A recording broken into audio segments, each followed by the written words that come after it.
Hello dear students, I am Vinita Verma from Target TGT Home Science Mentor. I am teaching you best quality lecture, theories, other model papers and other series. तो चलिए हम start करते हैं अपनी आज की series, जिसमें हमने कंप्लीट की है टोटल 21 तक की सीरीज की क्लास। आज हमारी होगी 22 की क्लास। 22 नंबर की क्लास हम स्टार्ट करेंगे, है ना। आप हमारे चैनल के साथ जुड़े रहिए गुणवत्तापूर्ण तैयारी के लिए, और टारगेट टीजीटी यूट्यूब चैनल के माध्यम से आपको हम जितनी भी अच्छे से अच्छी हो सकेगी तो कंटेंट प्रोवाइड कराने की कोशिश कर रहे हैं। तो चलिए बिना देर के हुए स्टार्ट करते हैं आज की अपनी सीरीज। हमारी सीरीज का पहला प्रश्न है, गर्भावस्था में महिला को किस प्रकार का आहार अधिक मात्रा में लेना चाहिए। ठीक है, तो हमारे ऑप्शन है कार्बोहाइड्रेट, प्रोटीन, वसा, फाइबर। तो हमारा करेक्ट आंसर क्या हो जाएगा, प्रोटीन। गर्भावस्था में महिला को प्रोटीन युक्त आहार अधिक मात्रा में लेना चाहिए, क्योंकि आप जानते ही प्रोटीन हमारा क्या है। तो प्रोटीन हमारा ऊतकों का निर्माण करता है। ऊतकों का निर्माण हो गया, टूटी फूटी कोशिकाओं का मरम्मत, है ना। कोशिकाओं की भी मरम्मत करने में का जो है कार्य क्या करता है, प्रोटीन ही करता है। और इससे हमको 1 ग्राम प्रोटीन से कितनी कैलोरी मिलती है, तो 4.2 ग्राम जो है कैलोरी कह सकते हैं मिलती है।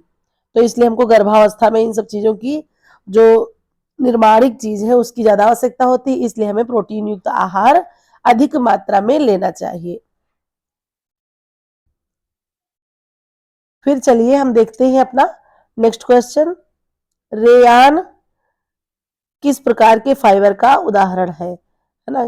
क्या क्वेश्चन पूछ रहा है कि रेयान हमारा किस प्रकार के फाइबर का उदाहरण है। तो चलिए देखते हैं रेयान किस प्रकार के फाइबर का उदाहरण है। ऑप्शन हमारे हैं, ए है प्राकृतिक फाइबर, बी है सिंथेटिक फाइबर, सी है सेलुलोजिक फाइबर, डी है मिनरल फाइबर। तो हमारा करेक्ट आंसर क्या हो जाएगा, तो करेक्ट आंसर हमारा होगा answer number C, cellulosic fibre, है ना। रेयान कैसा फाइबर है, तो ये हमारा सॉरी सेलुलोजिक फाइबर है। देखिए रेयान में क्या है, तो ये रेयान हमारा क्या है, ये मानव निर्मित, ठीक है, मानव निर्मित पहला रेशा है। इसको आप ये कह सकते हैं मानव निर्मित पहला सेलुलोजिक रेशा है। और इसको क्या जानते हैं, तो 19वीं शताब्दी का चमत्कार भी कह सकते हैं। इसे आर्टिफिशियल सिल्क भी माना जाता है, क्योंकि इसमें क्या होता है, तो इसमें बहुत ज्यादा मात्रा में चमक होती है, इसलिए इसको आर्टिफिशियल सिल्क भी कहते हैं। और रेयान शब्द का जो है शाब्दिक अर्थ क्या है, तो रेयान का शाब्दिक अर्थ है किरणों का परावर्तन। ठीक है, क्या होता है, तो किरणों का परावर्तन, ये होता है आपका रेयान का शाब्दिक अर्थ। और इसकी जो है कह सकते हैं फादर ऑफ रेयान कौन है, तो father of rayon count Hilaire de Chardonnet है। और इन्होंने कब खोज किया, तो 1884 में। ठीक है, 1884 में रेयान की खोज इन्होंने की। तो चलिए रेयान हमारा कैसा फाइबर है, तो ये है एक सेलुलोजिक फाइबर। चलिए फिर देख लेते हैं नेक्स्ट क्वेश्चन। फूड पॉइजनिंग को रोकने के लिए सबसे प्रभावी तरीका क्या है। तो सबसे प्रभावी तरीका क्या है, ऑप्शन हमारे हैं खाना उबालना, फिर है हाथ धोना, सी है रेफ्रिजरेशन, डी है भोजन को ढककर रखना। तो करेक्ट आंसर हमारा क्या हो जाएगा, ऑप्शन नंबर बी, हाथ धोना। ठीक है, चलिए फिर देखते हैं अगला क्वेश्चन। आधुनिक समय में कपड़ों के स्थायित्व के लिए कौन सी फिनिशिंग तकनीक अपनाई जाती है। सबसे पहले आप जान लीजिए कि फिनिशिंग का मतलब होता है कि जो तरह तरह के कपड़ों के ऊपर हम परिसज्जाएं करते हैं, है ना, वो हमारी फिनिशिंग के अंतर्गत आती है।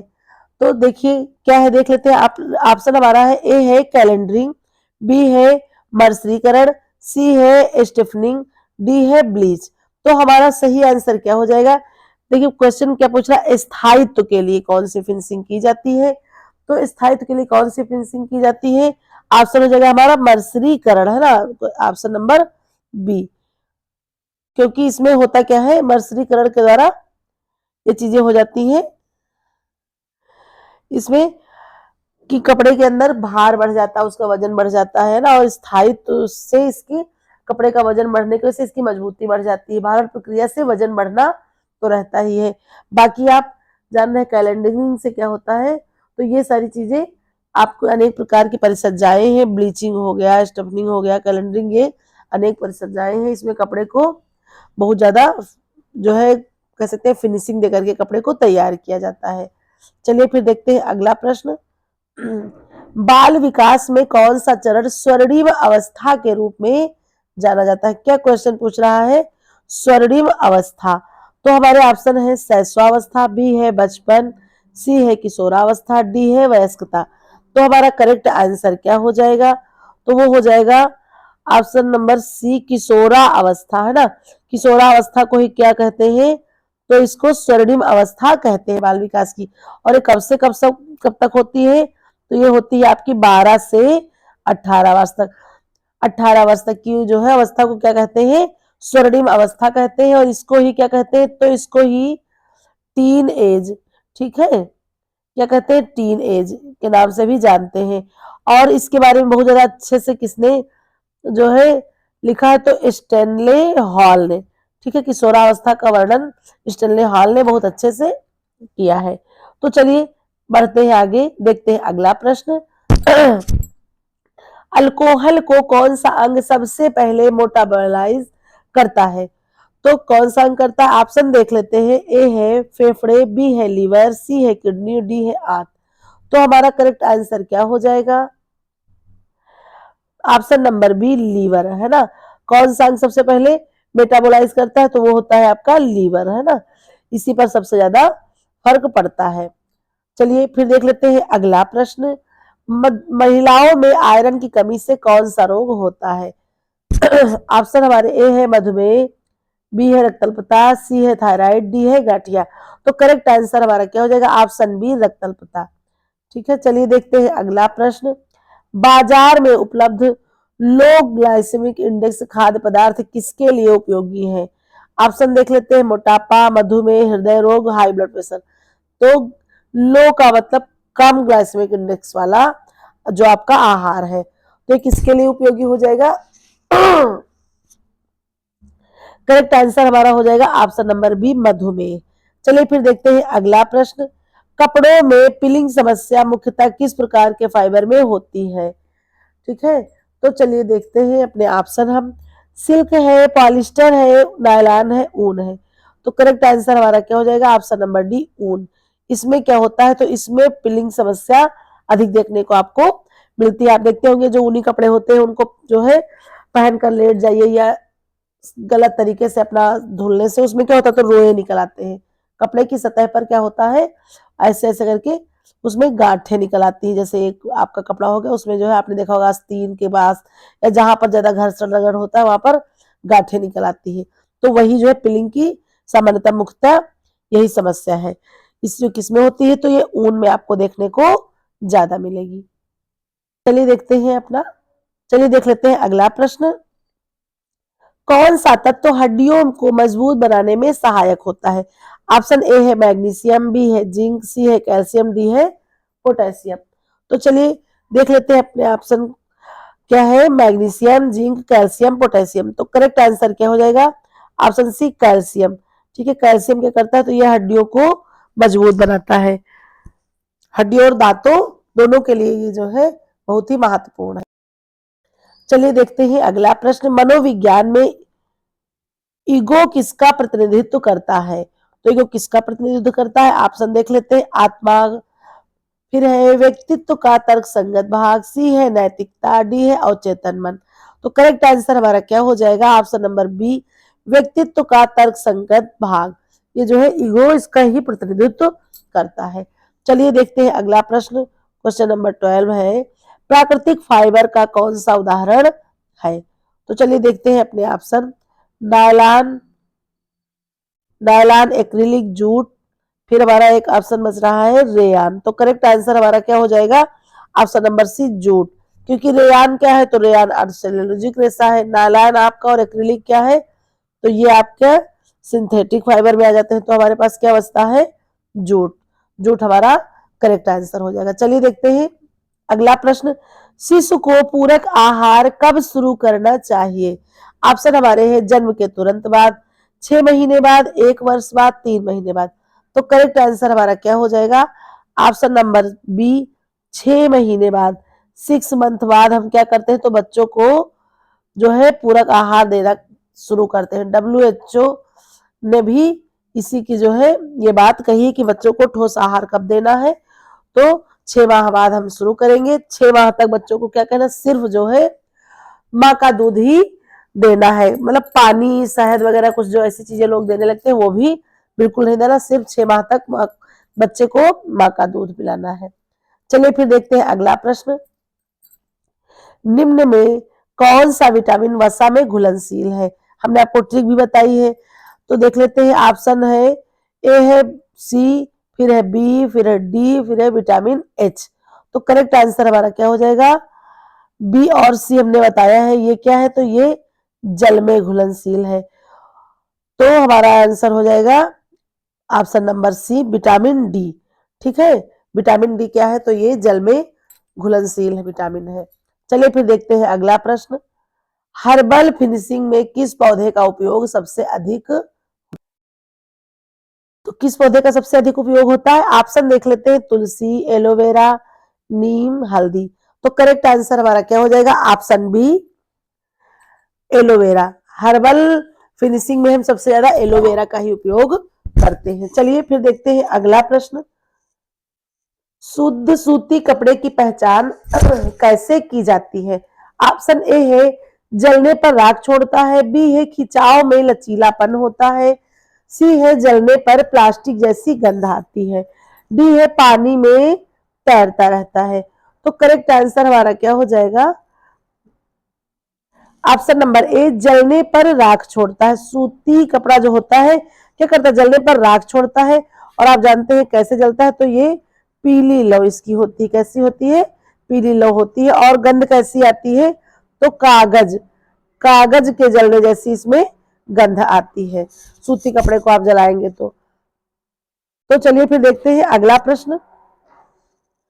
किस मनोवैज्ञानिक ने संज्ञानात्मक विकास का सिद्धांत दिया? ऑप्शन हमारे ए है फ्रायड, फिर जो है हमारे अगले ऑप्शन है पियाजे, फिर है वाइगोस्की, डी है एरिक्सन। तो करेक्ट आंसर हमारा क्या हो जाएगा? संज्ञानात्मक विकास किसने दिया है, तो ऑप्शन बी, पियाजे ने दिया। चलिए देखने चलते हैं अगला प्रश्न। गर्भावस्था के दौरान फोलिक एसिड का महत्व क्या है? ऑप्शन ए है हड्डियों को मजबूत बनाना, बी है मस्तिष्क विकास, सी है एनीमिया रोकना, डी है प्रोटीन संश्लेषण। तो करेक्ट आंसर क्या हो जाएगा? फोलिक एसिड का महत्व है नर्वस सिस्टम को एक जो है बहुत ज्यादा आवश्यक है। तो करेक्ट आंसर हो जाएगा ऑप्शन बी, मस्तिष्क विकास। चलिए देखते हैं अगला प्रश्न। पॉलिएस्टर फाइबर का मुख्य गुण क्या है? तो ऑप्शन देख लेते हैं। गीली अवस्था में कमजोर, बी है सिकुड़न रहित, सी है गर्मी में जलन, डी है नमी को सोखना। तो करेक्ट आंसर हमारा क्या हो जाएगा? ऑप्शन बी, सिकुड़न रहित। पॉलिएस्टर फाइबर का मुख्य गुण क्या है? ये सिकुड़न रहित होता है। इसको आप चाहे जैसे धुलिए चाहे से पहनिए, इस पर ऐसी परिसज्जा की जाती है कि इस पर जो है सिकुड़न बिल्कुल भी नहीं होती। इसलिए ये पहनने में, रखने में, धुलने में हर तरह से ये बहुत ही ज्यादा उपयोगी फाइबर हो। फिर चलिए देख लेते हैं अगला प्रश्न। बाल मनोविज्ञान में सेंसरी मोटर अवस्था कब होती है? तो सेंसरी मोटर अवस्था यानी कि आपकी पूर्व संक्रियात्मक अवस्था पूछी जा रही है। तो ऑप्शन है 0 से 2, 3 से 6, 6 से 12, डी है 12 से 18। तो करेक्ट आंसर हमारा हो जाएगा ऑप्शन नंबर ए, 0 से 2 वर्ष। चलिए फिर देखते हैं अगला प्रश्न। कौन सी बीमारी कैल्शियम की कमी के कारण होती है? ऑप्शन हमारे हैं रिक्टेस, स्कर्वी, एनीमिया, पेलाग्रा। तो करेक्ट आंसर हो जाएगा ऑप्शन बी, रिक्टेस, है ना। स्कर्वी किससे होती है? तो ये विटामिन सी की कमी से, पेलाग्रा होता है विटामिन बी की कमी से, एनीमिया होता है तो विटामिन B9 और B11 से। स्कर्वी विटामिन सी से, पेलाग्रा विटामिन B1 से। तो जो है इस तरह से हमारा ऑप्शन बच रहा है रिक्टेस, तो ये हो जाएगा करेक्ट आंसर आपका। चलिए देखते हैं अगला प्रश्न। फ्लैट फेल सीवन किस प्रकार के वस्त्रों में उपयोग की जाती है? तो चलिए देखते हैं फ्लैट फेल सीवन क्या है। ऑप्शन है ऊनी वस्त्र, बी है स्पोर्ट वियर, सी है सिल्क वस्त्र, डी है सूती वस्त्र। तो करेक्ट आंसर हमारा क्या हो जाएगा? Option number B, sport wear. Sport wear में हम कैसा प्रयोग करते हैं वस्त्रों का, किस प्रकार की सिलन? तो फ्लैट फ्रेम सीवन का हम प्रयोग करते हैं। चलिए देखते हैं अगला प्रश्न। कौन सा रंग सबसे अधिक प्रकाश को परावर्तित करता है? ऑप्शन ए है काला, बी है सफेद, सी है नीला, डी है हरा। तो करेक्ट आंसर हमारा क्या हो जाएगा? ऑप्शन नंबर बी, सफेद रंग। सफेद रंग प्रकाश को सबसे अधिक परावर्तित करता है। चलिए देखते हैं अगला प्रश्न। शिशु की पहली शारीरिक प्रतिक्रिया क्या होती है? यानी कि शिशु जब जन्म लेता है तो सबसे पहले वो कौन सी शारीरिक प्रतिक्रिया करता है? तो देखिए ऑप्शन ए है मुस्कान, बी है रोना, सी है सर घुमाना, डी है हाथ मिलाना। तो करेक्ट आंसर हमारा क्या हो जाएगा? रोना। शिशु का जो है आवाज भी कहते थे, तो प्रथम क्या करता है? वो क्रंदन करता है, रोने की आवाज ही उसकी सबसे पहली प्रतिक्रिया होती है। चलिए फिर देखने चलते हैं अगला क्वेश्चन। कौन सी मिट्टी पॉटरी के लिए सबसे अधिक उपयुक्त मानी जाती है? तो ऑप्शन हमारे हैं रेतीली मिट्टी, चिकनी मिट्टी, काली मिट्टी, लाल मिट्टी। तो करेक्ट आंसर हमारा क्या हो जाएगा? ऑप्शन बी, चिकनी मिट्टी। चिकनी मिट्टी ही पॉटरी के लिए सबसे ज्यादा अधिक उपयोगी मानी जाती है। चलिए फिर देखते हैं अगला प्रश्न। कपड़े धोने में डिटर्जेंट का मुख्य कार्य क्या है? ऑप्शन ए है पानी को गर्म करना, गंदगी घोलना, कपड़े सुखाना। फिर हमारा ऑप्शन एक बच रहा है डी नंबर, कपड़ों को मुलायम बनाना। तो करेक्ट आंसर हमारा क्या हो जाएगा? ऑप्शन बी, गंदगी को घोलना। डिटर्जेंट का मुख्य कार्य है गंदगी को घोलना। फिर देखिए अगला प्रश्न। किस विटामिन की कमी से रतौंधी होता है? हमारे पास ऑप्शन है vitamin A, vitamin B, vitamin C, vitamin D. तो करेक्ट आंसर हमारा क्या हो जाएगा? Option number A, vitamin A. ठीक है, इसी की कमी से हमें क्या होता है? तो रतौंधी रोग होता है। बाकी आप जान ही रहे हैं कि बी से पेलाग्रा हो गया आपका, सी से स्कर्वी, डी से रिक्टस होता है। चलिए फिर अगला देख लेते हैं। लस्ट्रा फिनिशिंग फिनिश, ध्यान दीजिएगा क्या पूछ रहा है? लस्ट्रा फिनिश मुख्यतः किस प्रकार के कपड़ों पर दी जाती है? ऑप्शन देख लेते हैं। ए है ऊन, बी है रेशम, सी है नायलॉन, डी है सूती कपड़े। तो करेक्ट आंसर हमारा क्या हो जाएगा? सूती कपड़े। ऑप्शन नंबर डी, सूती कपड़े पर क्या करते हैं? तो इसी पर हम लस्ट्रा फिनिशिंग फिनिश जो है करते हैं। फिर चलिए अगला प्रश्न देख लेते हैं। थायराइड ग्रंथि का प्रमुख हार्मोन कौन सा है? तो ऑप्शन है एड्रिनलिन, बी है थायरॉक्सिन, सी है इंसुलिन, डी है प्रोलैक्टिन।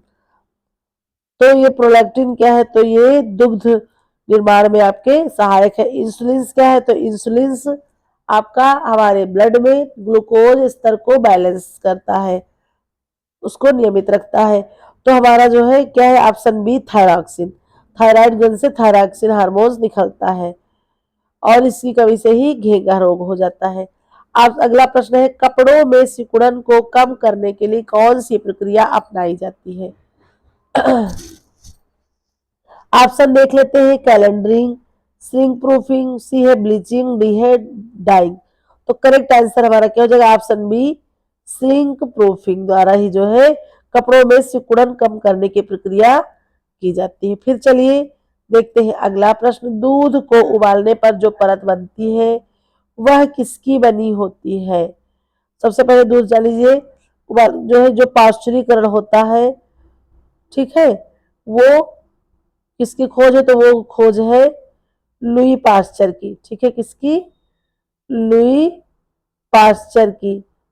कैसे करते हैं? कितने तापमान पर? तो 72 डिग्री सेल्सियस पर 15 सेकंड के लिए करते हैं। ठीक, ये जान लीजिए।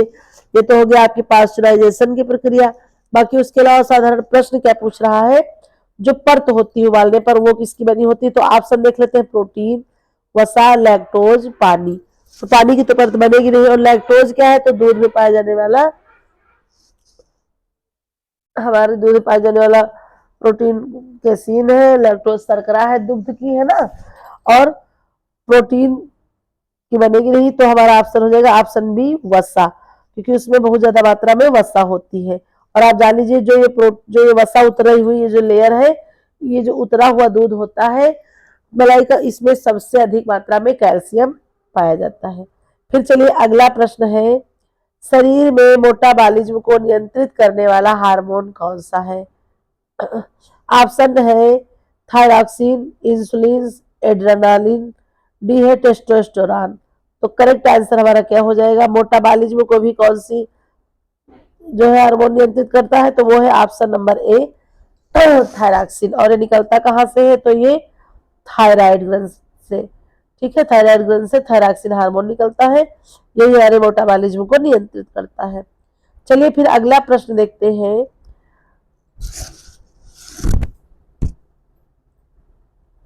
ए है हड्डी की समस्या, बी सॉरी, अब प्रश्न देख लेते हैं, सेरेब्रल पॉल्सी किससे संबंधित है? ठीक है, तो देख लेते हैं प्रश्न। बी है मस्तिष्क की समस्या, सी है मांसपेशियों की समस्या, डी है त्वचा की समस्या। तो करेक्ट आंसर क्या हो जाएगा? सेरेब्रल पॉल्सी किससे संबंधित है? तो ऑप्शन बी मस्तिष्क की समस्या से संबंधित है। ठीक है, चलिए फिर देखते हैं अगला प्रश्न।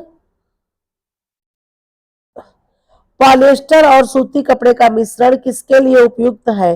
ऑप्शन है कंफर्ट और स्थायित्व, बी है उच्च फैशन, सी है केवल गर्मी में पहनने के लिए, डी है पानी से बचाओ।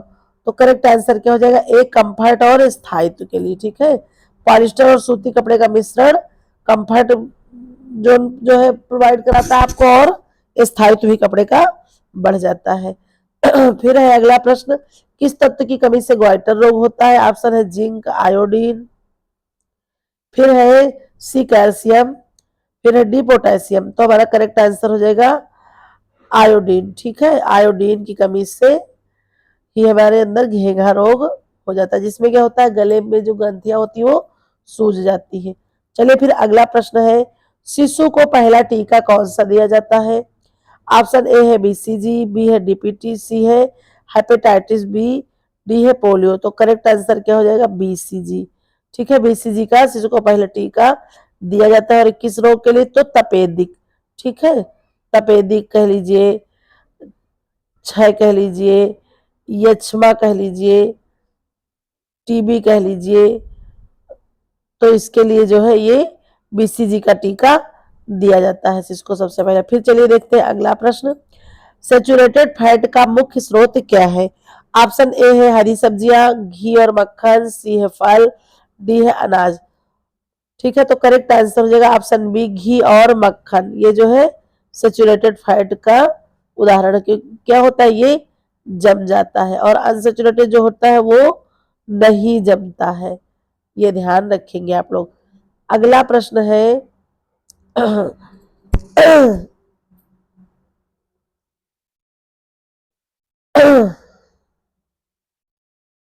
बाल विकास में अंतर व्यक्तित्व कौशल किस अवस्था में विकसित होते हैं? ए है बचपन, बी है किशोरावस्था, सी है शैशवावस्था, डी है वयस्कावस्था। तो करेक्ट आंसर हमारा क्या हो जाएगा? ऑप्शन नंबर बी किशोरा अवस्था। ठीक है, किशोरावस्था में अंतर व्यक्तित्व कौशल विकसित होने लगते हैं, और कब से कब तक है? तो आपको हमने बताया 12 से 18 वर्ष तक। इसी को ही हम टीन एज कहते हैं, इसी में ही वीर पूजा काल होता है, आत्म प्रेम होता है, ये सारी चीजें इसी में विषम लिंगी आकर्षण। ठीक है, विषम लिंगी आकर्षण इसी उम्र में आपको देखने को मिलेगा। और वीर पूजा काल, बच्चे मतलब हर तरह से पूरी तरह, और ये इनके अंदर का जो आवेग तूफान है ये पूरा चरम पर होता है। स्टेनले हाल ने अपनी बुक में बहुत अच्छे से डिटेल से किशोरावस्था के बारे में बताया है। फिर चलिए देखते हैं अगला प्रश्न,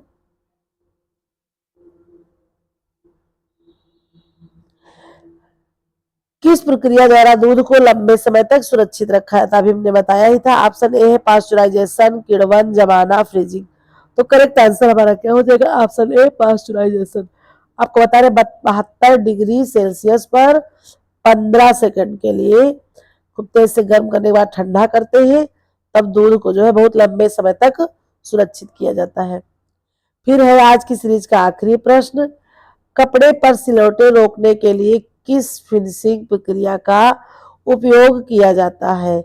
ऑप्शन है हमारे एंटी क्रस्ट फिनिश, बी है फ्लेम रिटार्डेंट, सी है वाटर प्रूफिंग, डी है मर्सरीकरण। तो देखिए क्या लिखा है, सिलवटें रोकने के लिए, तो मर्सिकर तो स्थायित्व बढ़ाता है, वाटर प्रूफिंग जल के लिए हो जाता है।